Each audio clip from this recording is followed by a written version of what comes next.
स्वातंत्र्यपूर्व आणि स्वातंत्र्यानंतरही समाजाच्या उद्धारासाठी अविरत झटणारे क्रांती अग्रणी जी.डी. बापू लाड आणि त्यांच्या चारिणीच्या समर्थ साथीने हे सर्व समाजकार्य बापू करू शकले, त्या क्रांतीवीरांगना सौ विजया काकू लाड यांच्या पवित्र स्मृतीस मी प्रथम अभिवादन करते.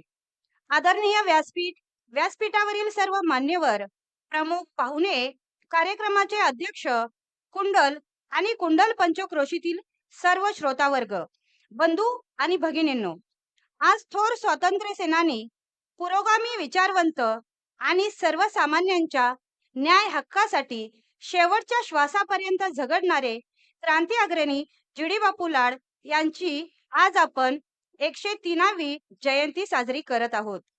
त्या निमित्तानं आजच्या व्याख्यानमालेचे तिसरे पुष्प गुंफण्यासाठी सुप्रसिद्ध व्याख्याते, औरंगाबाद म्हणजेच आत्ताचे छत्रपती संभाजीनगर जिल्ह्यातील पाटोदा गावचे माजी सरपंच, आदर्श ग्रामविकासाचे पुरस्कर्ते, ज्यांनी त्यांच्या दूरदर्शी नेतृत्वाने पाटोदा गावाला राज्यात एक आदर्श गाव म्हणून उभे केले, ते व्यक्तिमत्व म्हणजे माननीय भास्करराव पेरे पाटील. त्यांची ओळख देताना त्यांना गावगाड्याच्या कारभाराचा जादूगार म्हटले तरी वावगे ठरणार नाही. त्यांच्या या जादूने पाटोदा गावात त्यांनी जणू पृथ्वीवरच स्वर्ग निर्माण केला आहे. भास्कर म्हणजे सूर्य. त्यांच्या या नावातच सूर्याचे तेज आहे. असा सूर्य जो स्वतःच्या तेजाने जग उजळवणारा एक सर्वसामान्य शेतकरी कुटुंबात जन्माला आलेला हिरा होय. त्या हिऱ्याने पाटोदा गावाचे जीवनच उजळवून टाकले, सर्वांना प्रकाशमय जीवनाची दिशा दाखवली. असे हे अष्टपैलू व्यक्तिमत्व म्हणजे भास्करराव पेरे पाटील सर होय. कर्तृत्वाची ज्योत उजळे जनतेच्या हृदयामध्ये वाट, कर्तृत्वाची ज्योत उजळे जनतेच्या हृदयामध्ये वाट, प्रामाणिक ध्येय वेडेपणात घडवी नवे विकास पाठ, प्रामाणिक ध्येय वेडेपणात घडवी नवे विकास पाठ, नेतृत्वाच्या दृढ पावलांनी उभी केली परिवर्तन गाथा, नेतृत्वाच्या दृढ पावलांनी उभी केली परिवर्तन गाथा. भास्करराव पेरे पाटील यांच्या कार्यातूनच उमटते जनतेची कथा, यांच्या कार्यातूनच उमटते जनतेची कथा. अशा या कर्तृत्ववान व्यक्तिमत्वाचा जन्म 21 फेब्रुवारी 1957 साली छत्रपती संभाजीनगर जिल्ह्यातील दुष्काळी भागातील पाटोदा या गावात एका सर्वसामान्य शेतकरी कुटुंबात झाला. त्यांनी आपले 7वी पर्यंतचे शिक्षण पूर्ण केले. त्यांना 5 मुली आहेत. 5 ही मुली आपापल्या घरी सुखी आहेत. सरांच्या घरचे वातावरण धार्मिक आहे. पाटोदा गावची ग्रामपंचायत 1995 ला स्थापन झाली व 2000 ला सर गावचे सरपंच झाले. ते अखंडपणे 25 वर्ष सरपंच होते. संस्थेत सरांचे आवडते छंद म्हणजे गावाचा विकास करणे, ग्रामविकासाबाबत व्याख्यान देणे. त्यांनी आतापर्यंत जवळजवळ 7000 गावांना भेटी दिल्या आहेत. सरांची कारकीर्द आणि त्यांना वैयक्तिक मिळालेले पुरस्कार आपण पाहू. पाटोदा गावच्या ग्रामपंचायतीचे 2000 ला सर सरपंच झाले आणि सलग 25 वर्ष ते या पदावर अविरतपणे कार्य करत राहिले. पहिला महाराष्ट्रातील सर्वोत्कृष्ट गावचा आदर्श सरपंच पुरस्कार सरांना मिळाला. त्यानंतर 2014 साली महर्षी व्यास हा पुरस्कार पुणे येथे सरांना मिळाला. त्याच्यानंतर 2017 ला मराठवाडा भूषण पुरस्कार मिळाला. 2018 ला त्यांना डॉक्टर बाबासाहेब आंबेडकर मराठवाडा विद्यापीठ औरंगाबाद यांच्याकडून जीवनगौरव पुरस्कार प्राप्त झाला. 2019 ला स्वाली गुलाबराव शेळके समाजभूषण पुरस्कार मिळाला. 2019 ला शिक्षण महर्षी स्वर्गीय बाबासाहेब भाऊ आकात स्मृती पुरस्कार प्राप्त झाला. 2020 ला कर्मयोगी कैलासवासी एकनाथ जयराम जाधव फाउंडेशन मोहाडी तालुका दिंडोरी जिल्हा नाशिक यांच्याकडून त्यांना कर्मयोगी पुरस्काराने गौरवण्यात आले. तसेच 2021 ला स्वर्गवासी सुभाष भाऊ अमराळे प्रतिष्ठानांच्याकडून समाजभूषण हा पुरस्कार मिळालेला आहे. 2022 ला देभ कुंभार विचारमंच जयसिंगपूर यांच्याकडून समाजभूषण पुरस्कार मिळाला आहे. 2023 ला प्रतिभा साहित्य संघ महाराष्ट्र यांच्याकडून उदीन पुरस्कार प्राप्त झाला. 2024 ला स्वर्गीय डॉक्टर अण्णासाहेब उर्फ सा रे पाटील स्मृती पुरस्कार मिळालेला आहे आणि 2025 ला स्वर्गवासी प्राध्यापक पी बी पाटील सांगली यांच्याकडून त्यांना कर्मयोगी पुरस्कार मिळालेला आहे.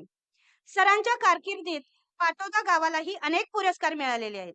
पाटोदा गावची एक खासियत म्हणजे या गावामध्ये आत शिरताच कमानीवर दुसरी तिसरी काही चित्र नसून राम राम पाहुणं या वाक्यानेच गावात येणाऱ्या सर्वांचे स्वागत केले जाते.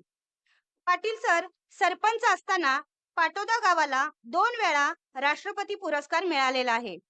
प्रथम राष्ट्रपती APJ अब्दुल कलाम आणि दुसऱ्या वेळेला राष्ट्रपती प्रतिभाताई पाटील यांच्या हस्ते निर्मल ग्राम पुरस्कार गावाला मिळालेला आहे.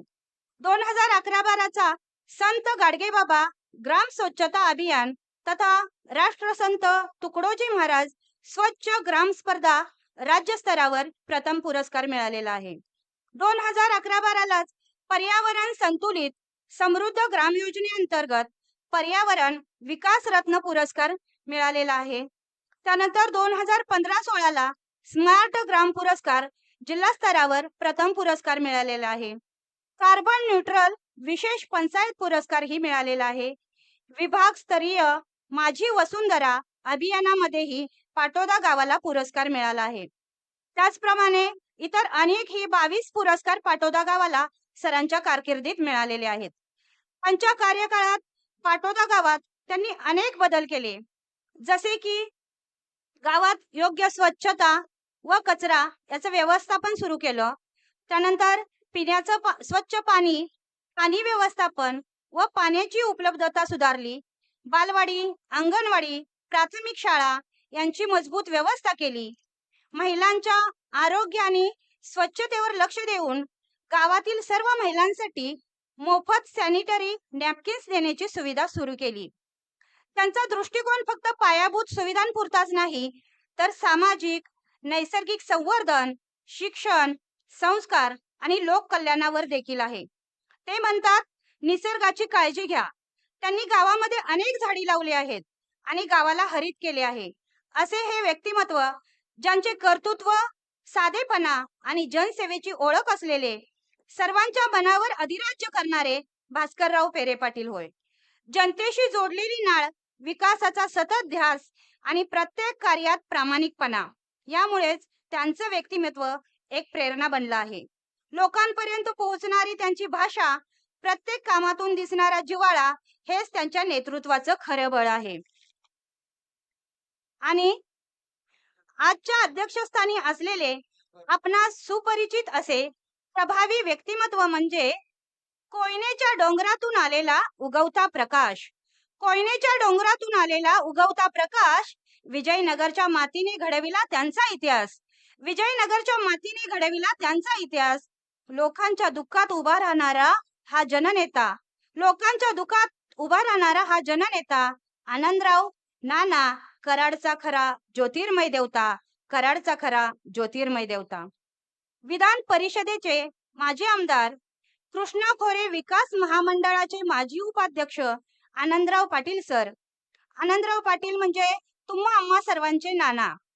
ते मूळ कोयना नगर परिसरातील, परंतु कोयना धरण प्रकल्पाच्या पुनर्वसनात विस्थापनानंतर त्यांचे आणि त्यांच्या कुटुंबाचे पुनर्वसन कराड तालुक्यातील विजयनगर म्हणजेच मुंडे येथे झाले. ते माजी आमदार, MLC, समाज कार्यकर्ता, कराडचे प्रभावी नेतृत्व आहेत. त्यांनी त्यांच्या कार्यकाळात कराड परिसरातील पाणी, रस्ते व शेतकऱ्यांचे प्रश्न सोडविले. नानांनी कोयना प्रकल्प विस्थापित केला. अनेक स्थानिक शैक्षणिक संस्था उभारल्या. ते केवळ राजकीय नेते नसून सामाजिक कार्यकर्ते देखील आहेत. त्यांच्या नेतृत्वाखाली विविध समाजसेवी संस्था, सहकारी संस्था, विकास उपक्रम सुरू करण्यात आलेले आहेत. त्यांचे वैशिष्ट्य म्हणजे साधेपणा, स्पष्ट वक्तेपणा, जनतेशी सहज संवाद, कोणत्याही वयोगटाच्या लोकांमध्ये सहज ते मिसळतात. कोणतेही प्रश्न सोडवताना ते ठाम भूमिका घेतात. ते सध्या कराड तालुका व सातारा जिल्ह्याचे भाजपचे सक्रिय नेते आहेत. आनंदराव पाटील हे कराडमधील अशी व्यक्ती आहेत ज्यांनी विस्थापितांच्या वेदना अनुभवल्या आहेत. सामान्य कुटुंबातून सामान्य कुटुंबातून उभे राहून राजकारण आणि समाजकार्य या दोन्ही क्षेत्रात त्यांनी स्वतःची ओळख निर्माण केली. त्यांच्या या नेतृत्वामुळे कराड परिसरात विकास, सहकार, सामाजिक कार्य आणि संघटन कौशल्य या सर्वांचा पाया मजबूत दिसतो. या दोन्ही व्यक्तिमत्वांबद्दल जेवढे सांगावे तेवढे कमीच आहे.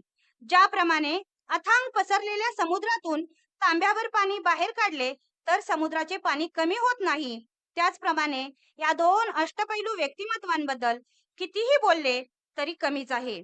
त्यांच्याविषयी एवढेच म्हणावेसे वाटते की माणसानं सोन्यासारखं होण्यापेक्षा परिसासारखं व्हावं. माणसानं सोन्यापेक्षा होण्यापेक्षा परिसासारखं व्हावं